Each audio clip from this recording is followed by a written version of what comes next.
Sebelumnya, Saudara Presiden Prabowo Subianto sempat menyatakan ingin menjadi jembatan antara hubungan Tiongkok dan Amerika. Prabowo berharap kedua negara dapat segera mencapai kesepakatan untuk mengakhiri perang tarif. And they will come to some sort of agreement. I hope. But Indonesia will not choose side, and we like to be friends. No. We respect all countries. We consider China a good friend of ours.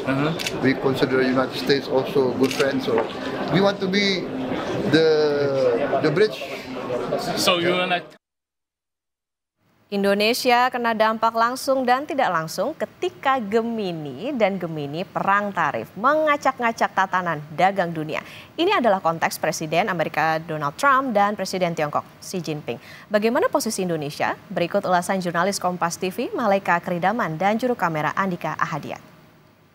Saudara, belakangan ini kalau kita lihat media sosial, Gen Z mengatakan kalau ada pertengkaran antara Gemini. Bukan Gemini apa, tapi merujuk ke Presiden Trump dan juga Presiden China. Nah, saya mau langsung tanyakan ke Sandiaga Uno. Pak Sandi, apa sih sebenarnya kebijakan reciprocal Trump ini dan dampaknya apa terhadap Indonesia? Ini Gemini lawan Gemini ya, jadi dua-duanya zodiaknya sama. Jadi dampaknya kepada Indonesia tentunya kita harus sikapi dengan penuh kehati-hatian. Ini bahasa Gen Z ya, kita hati-hati tapi kita juga jangan pesimis. Kita tetap harus melihat ini sebagai peluang. Ada bukan opor ayam tapi ini opportunity, ini baru lagi lebaran kan. Jadi ada beberapa peluang yang bisa kita dapatkan kalau kita cermat untuk melihat dalam 90 hari ke depan produk-produk kita yang seperti tekstil kita harus bantu untuk bernegosiasi agar tarifnya ini tidak di 34%, juga produk alas kaki. Nah, ke depannya ini peluang buat kita agar produk-produk tersebut tidak hanya dikirimkan atau diekspor ke Amerika, tapi justru dengan mencintai produk-produk Indonesia, kita bisa membeli barang-barang produk-produk Indonesia tersebut dari industri kita, sehingga kita memperkuat ketangguhan daripada ekonomi kita. Kita bisa mendiversifikasi, kita bisa lebih buka peluang untuk pasar-pasar lain seperti Afrika, kita bisa lihat negara Asia lainnya.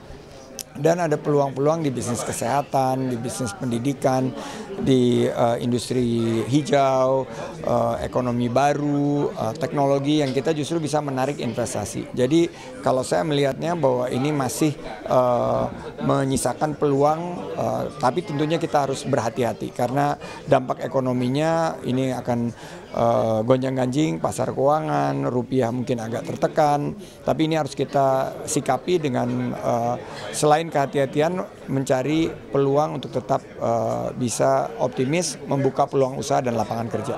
Nah Pak, ngomongin soal opportunity bukan opor ayam, sebenarnya kan ada beberapa klausa ya yang tidak terkena trade ataupun tidak terkena tarif oleh kebijakan reciprocal Presiden Trump ini. Kalau kita lihat ada mungkin mineral, juga ada copper, tembaga dan juga besi. Apakah itu juga bisa menjadi peluang Indonesia untuk mengekspor begitu ya sumber-sumber daya mineral kita? Ya, kita harus bisa melanjutkan hilirisasi karena selama ini kita hanya mengekspor mineral kita dalam kondisi raw material ya, atau belum diproses, belum dihilirisasi. Dan ini sangat merugikan kita karena nilai tambahnya tidak kita terima, lapangan kerjanya tidak tercipta. Nah, oleh karena itu kita harus lanjutkan hilirisasi dan diversifikasi daripada pasar ekspor kita, dan juga kita harus melakukan menarik investasi secara besar-besaran karena Indonesia pasar yang sangat luas. Kita bisa mampu untuk menarik industri untuk mengembangkan pasarnya di pasar domestik. Jadi juga ada beberapa produk-produk lain ya yang dikecualikan, seperti misalnya kemarin adalah produk-produk yang berkaitan dengan elektronik dan lain sebagainya. Tapi menurut saya ini kesempatan kita untuk memperkuat pasar domestik kita, meningkatkan investasi kita, dan menggenjot ekspor ke negara-negara lain yang tidak menerapkan tarif resiprokal. Pak, terakhir nih, ini kan masih 90 hari lagi dan masyarakat sudah sangat khawatir dengan kebijakan resiprokal Presiden Trump ini. Ada nggak saran ataupun tips gitu untuk pemerintah supaya tidak makin membuat masyarakat khawatir? Kalau kita lihat kan 34% ini rumusnya ya dari defisit, pembilangnya defisit, penyebutnya itu adalah total trade kita. Nah, kita dikena 34% ini kan ada defisit. Jadi mungkin dalam jangka pendek kita harus mengalihkan pembelian daripada produk-produk yang kita bisa dapatkan dari Amerika dengan harga yang sama dan tidak merugikan ekonomi Indonesia. Misalnya minyak dan gas bumi, misalnya produk-produk kedelai itu bisa kita dapatkan, atau gandum bisa didapatkan dari Amerika dengan harga yang terjangkau. Yang kedua, jangka menengah dan panjang, ini adalah kesempatan kita untuk melakukan deregulasi.